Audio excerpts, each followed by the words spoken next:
In this segment, we're going to be talking about selecting and conditioning your flowers.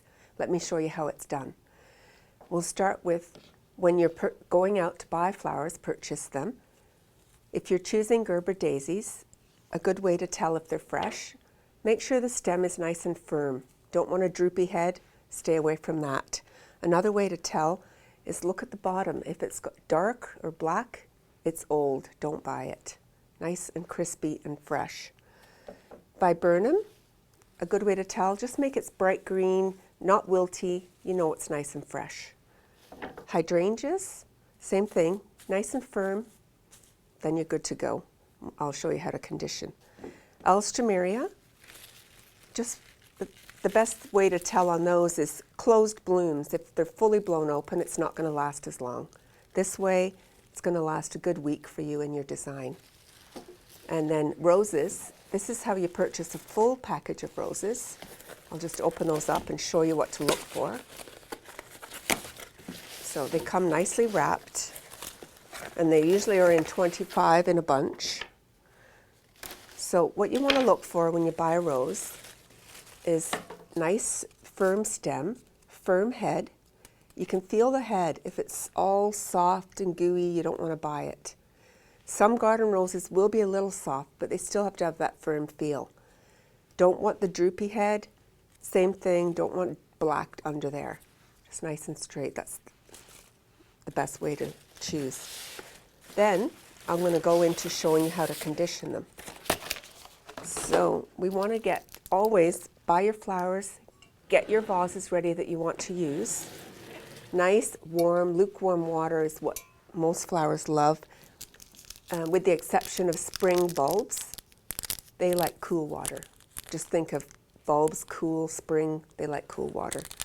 Now, get your floral food. You always want to put floral food. Cut that and put it in the water. I will be supplying a recipe for homemade floral food if you can't find to purchase the packages. So we'll start with the Gerber daisies. A knife is best to use for those. So again, I have shown you the technique on the knife. They like a knife, just a nice angled cut. That's all they need, beautiful. In the water right away. When we go to viburnum, I like to take some of the leaves off because they've got no flowers on them. They might wilt, it's better to take them off.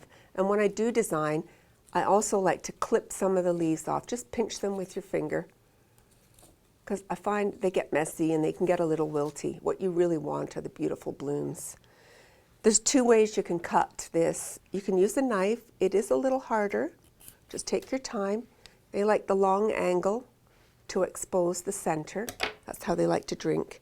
If you're a little unsure of yourself with the knife, you can use cutters. Angle cut.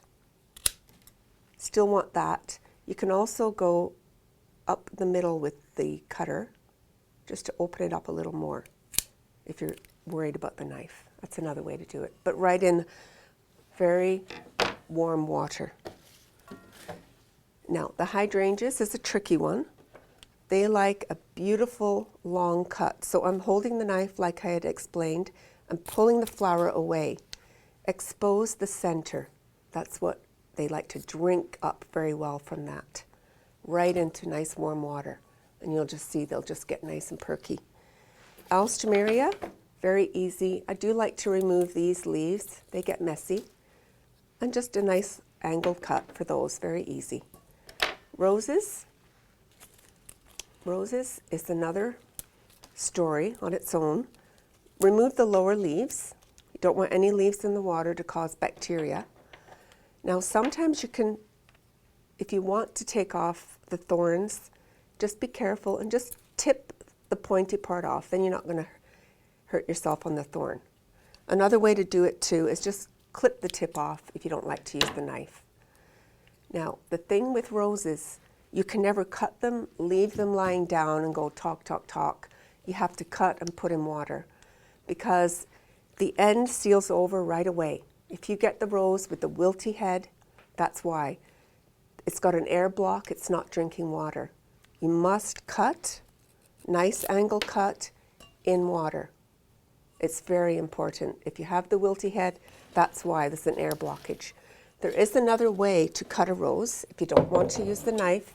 Another way is to cut it underwater. That way, there is no air getting up the stem. It's a great way too. So you want to remove the lower leaves, get it ready for the vase, get your cutters, go in the sink or a nice big bucket of water, put the stem in. You have to put your cutters in the water and do a beautiful angle cut in the water, right back in the water. So no air has gotten in there, you're not going to get a wilty head. Also, another thing, when you get roses like this package, they come with the outer guard petals. That's not a problem. Just go down low, put your finger and just pop it off. It doesn't mean that they're bad, as long as there's just a few of them. Just go down low and pop them off.